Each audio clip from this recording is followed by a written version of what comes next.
हरे कृष्णा। आप सबका स्वागत है श्रावण मास की इस सुंदर शिव महापुराण कथा के अंतर्गत। आज की कथा में हम श्रवण करेंगे कि भगवान शिव किस प्रकार त्रिपुरासुर का वध करते हैं। और इसके साथ ही चलिए आज से आरंभ करते हैं रुद्र संहिता के अंतर्गत पंचम खंड का, जिसका नाम है युद्ध खंड। आइए आज की कथा आरंभ करते हैं। नारद मुनि ने कहा, हे पिताजी, जो गणेश और स्वामी कार्तिक की उत्तम कथाओं से ओतप्रोत और आनंद प्रदान करने वाला है, भगवान शंकर के गृहस्थ संबंधी उस उत्तम चरित्र को हमने सुन लिया। अब आप कृपा करके उस परमोत्तम चरित्र का वर्णन कीजिए जिसमें रुद्रदेव ने अत्यंत सरलता से दुष्टों का संहार किया था। महान वीरशाली भगवान शंकर ने देवद्रोहियों के तीनों नगरों को एक ही साथ एक ही बाण से कैसे भस्म कर दिया। आप वो सारा चरित्र हमें सुनाइए। तब ब्रह्मा जी कहते हैं, हे ऋषि श्रेष्ठ, पहले किसी समय व्यास देव ने सनत कुमार से यही प्रश्न किया था और उस समय सनत कुमार ने जो कहा था, अब मैं तुम्हें उसी का वर्णन कहता हूँ। उस समय सनत कुमार ने कहा था, हे महाबुद्धिमान व्यास जी, विश्व का संहार करने वाले भगवान शिव ने जिस प्रकार एक ही बाण से त्रिपुर को भस्म किया था, अब वो चरित्र सुनो। जब शिव कुमार स्कंद ने तारकासुर को मार डाला, तब उसके तीनों पुत्रों को महान दुख होने लगा। तारकासुर के 3 पुत्रों में तारकाक्ष सबसे बड़ा था, विद्युन्माली मझला था और सबसे छोटे का नाम था कमलाक्ष। उन तीनों में समान रूप से बल था। वे जितेंद्रिय, सत्यवादी, दृढ़चित्त, महान, वीर और देवताओं से द्रोह करने वाले थे। उन तीनों ने सभी उत्तम और मनोहर भोगों का त्याग करके मेरु पर्वत की कंदरा में जाकर अत्यंत अद्भुत और दिव्य तपस्या आरंभ कर दी। हजारों वर्षों तक ब्रह्मा जी की प्रसन्नता के लिए वे उग्र तप करते रहे। आखिर उनके तप से प्रसन्न होकर ब्रह्मा जी उनके समक्ष प्रकट हुए और तब ब्रह्मा जी ने कहा, हे महादैत्यो, मैं आप लोगों के तप से प्रसन्न हूँ। बताइए क्या वरदान की इच्छा रखते हो। ब्रह्मा जी की बात सुनकर उन सब ने अंजलि बांधकर पितामह के चरणों में प्रणाम किया और फिर उन्होंने कहा, हे देवेश, अगर आप हम पर प्रसन्न हैं तो आप हमें स्थिर कर दें। हमारे जरा, रोग आदि सभी शत्रु नष्ट हो जाए, कभी भी मृत्यु हमारे पास न आए, हम अजर अमर हो जाएं और त्रिलोकी में अन्य सभी प्राणियों को मौत के घाट उतारते रहें। क्योंकि हे ब्रह्मा जी, अगर 5 दिनों में ही काल के गाल में चले जाना निश्चित है, तो फिर यह अतुल्य लक्ष्मी, उत्तम नगर, अन्य भोग सामग्री और उत्कृष्ट पद और ऐश्वर्य से क्या प्रयोजन। दैत्यों की ये बात सुनकर ब्रह्मा जी ने भगवान शिव का ध्यान किया और उनसे कहा, हे असुरों, अमरत्व सभी को नहीं मिल सकता, इसलिए तुम ये विचार छोड़ दो। इसके सिवा कुछ और मांग सकते हो। जो इस पृथ्वी पर जन्म लेता है उसकी मृत्यु अवश्य होती है, वो अजर अमर कभी नहीं हो सकता। इसलिए तुम अपनी बुद्धि से विचार करके ऐसे मृत्यु की इच्छा रखो जो दुर्लभ हो। ब्रह्मा जी के ऐसे वचन सुनकर वे सभी असुर थोड़ी देर के लिए विचार करने लगे और फिर उन्होंने ब्रह्मा जी से कहा, हे भगवान, यद्यपि हम लोग प्रबल पराक्रमी हैं, फिर भी हमारे पास कोई ऐसा घर नहीं है जहां हम शत्रुओं से सुरक्षित रहकर सुखपूर्वक निवास कर सकें। इसलिए आप हमारे लिए ऐसे 3 नगरों का निर्माण कीजिए जो अद्भुत और संपूर्ण संपत्तियों से संपन्न हों, देवता जिसका विनाश ना कर सके। हम सब आपकी कृपा से उसी पुरों में रहकर पृथ्वी पर विचरण करेंगे। इसी बीच तारकाक्ष ने कहा, विश्वकर्मा मेरे लिए जिस नगर का निर्माण करे वो सुवर्णमय हो और देवता भी उसका भेदन ना कर सके। फिर कमलाक्ष ने कहा कि चांदी के बने हुए अत्यंत विशाल नगर की याचना मेरे लिए की जाए और विद्युन्माली ने प्रसन्न होकर वज्र के समान कठोर लोहे का बना हुआ नगर मांग लिया। ये तीनों पूर्व मध्याह्न के समय अभिजीत मुहूर्त में चंद्रमा के पुष्य नक्षत्र पर स्थित होने पर एक स्थान पर मिला करें और आकाश में नीले बादलों पर स्थित होकर क्रमशः एक के ऊपर एक रहते हुए लोगों की दृष्टि से ओझल रहे। फिर पुष्करावर्त नामक काल मेघों के वर्षा करते समय 1 सहस्त्र वर्ष के बाद ये तीनों नगर परस्पर मिले और एक ही भाव को प्राप्त हो, अन्यथा नहीं। उस समय कृतिवासा भगवान शंकर लीलापूर्वक संपूर्ण सामग्रियों से युक्त होकर एक असंभव रथ पर बैठकर एक अनोखे बाण से हमारे पुरों का भेदन करें। यही वरदान हम चाहते हैं। उन तीनों ने मन में सोचा कि भगवान शंकर तो हमारे लिए वंदनीय हैं, पूजनीय हैं, हम तो उनकी पूजा आराधना करते हैं, फिर वे हम लोगों को कैसे भस्म करेंगे। बस इसी विचार के साथ उन्होंने ये वरदान मांग लिया। उन दैत्यों का कथन सुनकर ब्रह्मा जी ने शिव जी का स्मरण किया और उन्हें कहा, तथास्तु।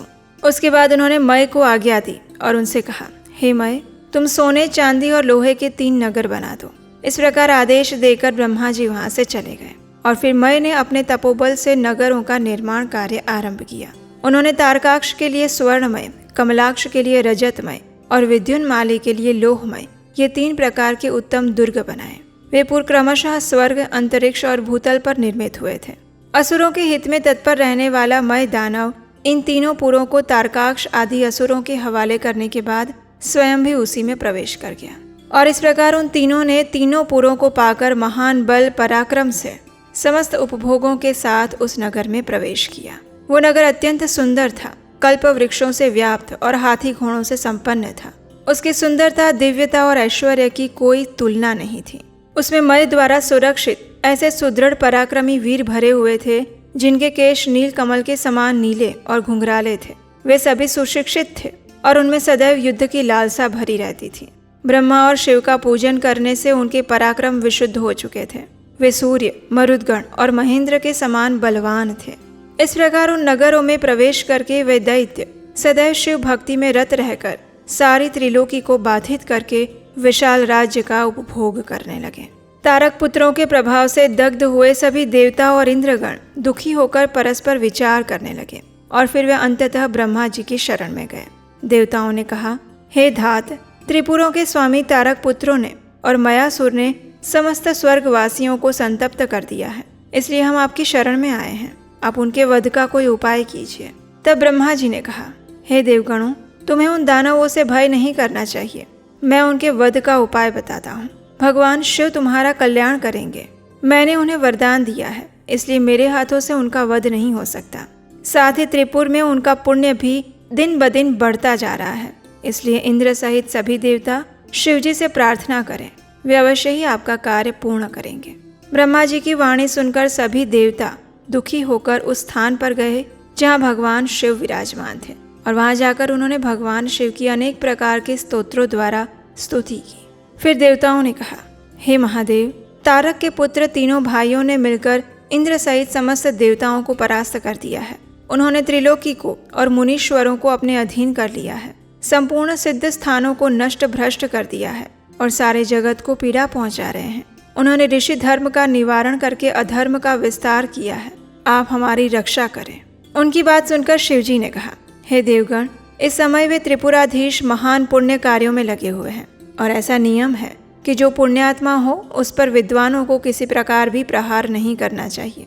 मैं देवताओं के कष्टों को जानता हूँ, लेकिन फिर भी वे दैत्य प्रबल हैं, इसलिए देवता और असुर मिलकर भी उनका वध नहीं कर सकते। हे देवताओं, तुम लोग भी धर्मज्ञ हो, इसलिए धर्म दृष्टि से विचार करके मुझे बताओ कि जब वे दैत्य मेरे भक्त हैं, फिर मैं उन्हें कैसे मार सकता हूँ। जब तक वे दैत्य मेरी भक्ति में तत्पर हैं, तब तक उनका वध असंभव है। तुम लोग भगवान विष्णु के पास जाओ और उनसे निवेदन करो। तब सभी देवता भगवान विष्णु के पास गए और उस समय भगवान विष्णु ने उन सब की प्रार्थना को स्वीकार किया और फिर उन्होंने ऐसी व्यवस्था की जिससे वे असुर शैव और सनातन धर्म से विमुख होकर अधर्म का आचरण करने लगे। वैदिक धर्म का नाश होने से वहाँ स्त्रियों ने पतिव्रत धर्म छोड़ दिया, पुरुष इंद्रियों के वश में हो गए और इस प्रकार उस पुर के सभी स्त्री पुरुष दुराचारी हो गए। अब उस पुर में से तप द्वारा प्राप्त हुई लक्ष्मी भी चली गई और इस प्रकार उन तीनों पुरों में अधर्म का विस्तार होने लगा। जब तीनों पुरों की ऐसी दशा हो गई, तब दैत्यों ने शिव अर्चन का भी परित्याग कर दिया। स्त्री धर्म नष्ट हो गया, चारों ओर दुराचार फैल गया और फिर भगवान विष्णु तथा ब्रह्मा जी के साथ सभी देवता फिर से कैलाश पर गए। भगवान शिव की स्तुति करते हुए उन्होंने कहा, हे महेश्वर, आप सृष्टि के कर्ता, पालक और संहारक हैं। आप समस्त प्राणियों के आत्मस्वरूप और भक्तों की पीड़ा हरने वाले हैं। हे परमेश्वर, आपकी माया से मोहित होकर वे सभी तारक पुत्र, उन सब ने संपूर्ण धर्मों का परित्याग कर दिया है। उन्होंने नास्तिक शास्त्र का आश्रय लिया है, वे अधर्म का आचरण करने लगे हैं। इसलिए हे शरण दाता, अब हम आपकी शरण में आए हैं। अब आप उसका वध करके उनका विनाश कर दीजिए। इस प्रकार महेश्वर का स्तवन करके सभी देवतागण हाथ जोड़कर वहां पर खड़े रह गए। उनकी ऐसी प्रार्थना सुनकर भगवान शिव उसी क्षण नंदीश्वर की पीठ से नीचे उतरे। उन्होंने भगवान विष्णु का आलिंगन किया और फिर नंदी पर हाथ टेक कर खड़े हो गए और फिर सभी देवताओं की ओर कृपा भरी दृष्टि से देखते हुए गंभीर वाणी में कहने लगे। भगवान शिव ने कहा, हे देवश्रेष्ठ, उन अधर्मनिष्ठ दैत्यों के 3 पुरों को मैं अवश्य नष्ट कर डालूंगा, उसमें कोई संशय नहीं। परंतु वे महादैत्य मेरे भक्त थे, उनका मन सुदृढ़ रूप से मुझ में लगा रहता था। हालांकि इस समय उन्होंने व्याजवश उत्तम धर्म का त्याग कर दिया है, फिर भी क्या वे मेरे ही द्वारा मारने योग्य हैं? क्या अन्य कोई देवता, भगवान विष्णु या ब्रह्मा जी उनका वध नहीं कर सकते? शंभु के ऐसे वचन सुनकर सभी देवता और ब्रह्मा जी उदास हो गए। तब ब्रह्मा जी ने भगवान शिव से कहा, हे परमेश्वर, आप योगवेत्ताओं में श्रेष्ठ, परब्रह्म और ऋषियों की रक्षा में तत्पर हैं। पाप आपका स्पर्श नहीं कर सकता। हे आदिदेव, आप सभी देवताओं के राजा हैं, सर्वोपरि शासक हैं। अगर आप कृपा नहीं करेंगे तो कौन करेगा? तब शिव जी ने कहा, ब्रह्मन, अगर आप मुझे देवताओं का राजा बता रहे हैं तो मेरे पास उस पद के योग्य ऐसा कोई साधन या सामग्री तो है नहीं जिससे मैं उस पद को ग्रहण कर सकूं, क्योंकि ना तो मेरे पास कोई दिव्य रथ है, न उपयुक्त सारथी, न संग्राम में विजय दिलाने वाले धनुष बाण हैं जिन्हें लेकर मैं संग्राम में उन प्रबल दैत्यों का वध कर सकूं। इतना कहकर वे चुप हो गए। अब ये सुनकर बाकी सभी देवता, कश्यप आदि ऋषि और अधिक व्याकुल और दुखी होने लगे। तब भगवान विष्णु ने उन्हें सांत्वना देते हुए कहा, हे देवों, हे मुनियों, आप दुखी ना हो, तुम्हें अपने सारे दुख का त्याग करना चाहिए। हे देवगण, तुम लोग विचार करो कि महान पुरुषों की आराधना सुख साध्य नहीं होती। भक्त की दृढ़ता देखकर इष्टदेव अवश्य प्रसन्न होते हैं। अतः पहले ओम का उच्चारण करके, फिर नमः का प्रयोग करके, फिर शिवाय कहकर 2 बार शुभम का उच्चारण करो।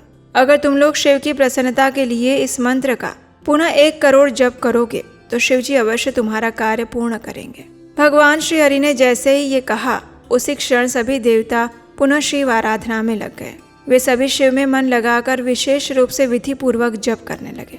शिव शिव ऐसा बारंबार उच्चारण करते हुए 1 करोड़ जप करके वे सामने खड़े हो गए और उस समय स्वयं साक्षात शिव पूर्वोक्त स्वरूप धारण करके प्रकट हो गए और उन्होंने कहा, हे हरे, हे ब्रह्मन, हे देवगण, हे उत्तम व्रत का पालन करने वाले मुनियों, मैं आप लोगों के इस जप से प्रसन्न हूँ, अब वरदान मांगिए।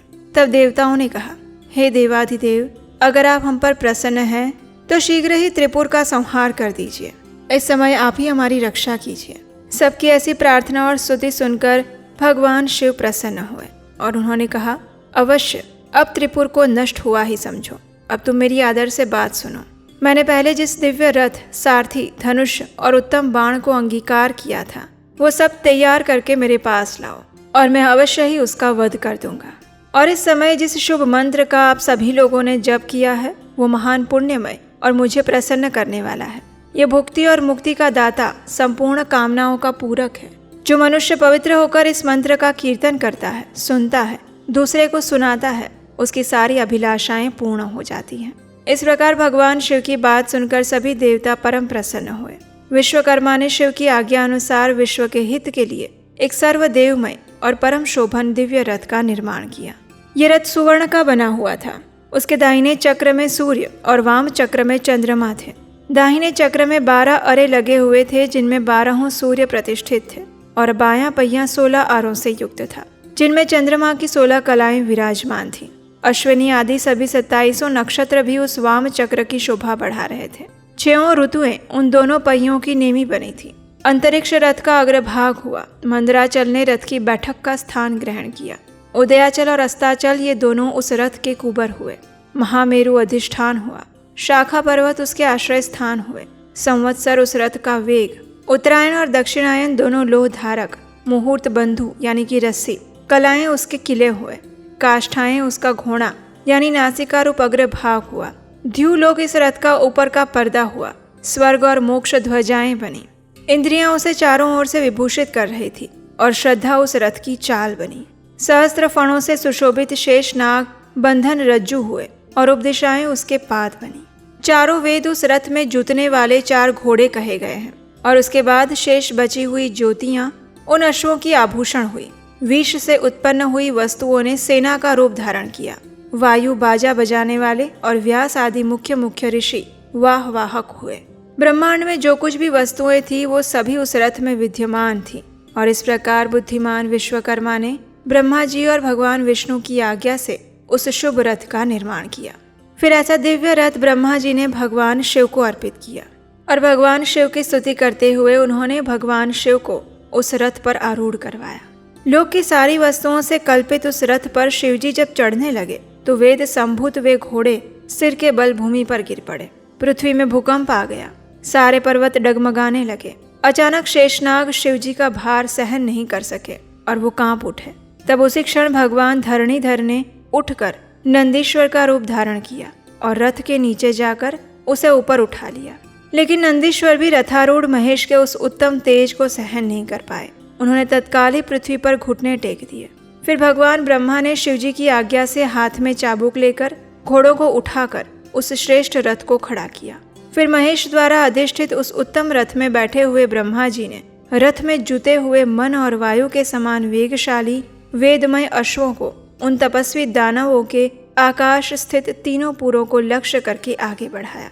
फिर लोगों के कल्याणकर्ता भगवान रुद्र देवताओं की ओर दृष्टिपात करके कहने लगे, हे सुरश्रेष्ठों, अगर तुम लोग देवताओं और अन्य प्राणियों के विषय में अलग अलग पशुत्व की कल्पना करके उन पशुओं का आधिपत्य मुझे दोगे, तभी मैं उन असुरों का संहार करूंगा, क्योंकि वे दैत्य श्रेष्ठ तभी मारे जा सकते हैं, अन्यथा उनका वध असंभव है।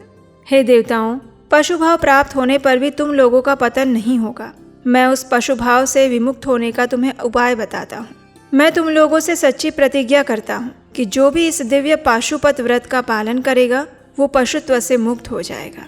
तुम्हारे अतिरिक्त जो अन्य प्राणी भी मेरे पाशुपत व्रत को करेंगे वे सभी निसंदेह पशुत्व से छूट जाएंगे। जो नैष्ठिक ब्रह्मचर्य का पालन करते हुए 12 वर्ष तक, 6 वर्ष तक या 3 वर्ष तक मेरी सेवा करेगा अथवा कराएगा वो पशुत्व से मुक्त हो जाएगा। और इसीलिए तुम सभी अगर इस दिव्य व्रत का पालन करोगे तो उसी समय पशुत्व से मुक्त हो जाओगे, इसलिए संशय मत करो। भगवान की ऐसी बात सुनकर सभी बड़े बड़े देवता भगवान शंकर के पशु बने।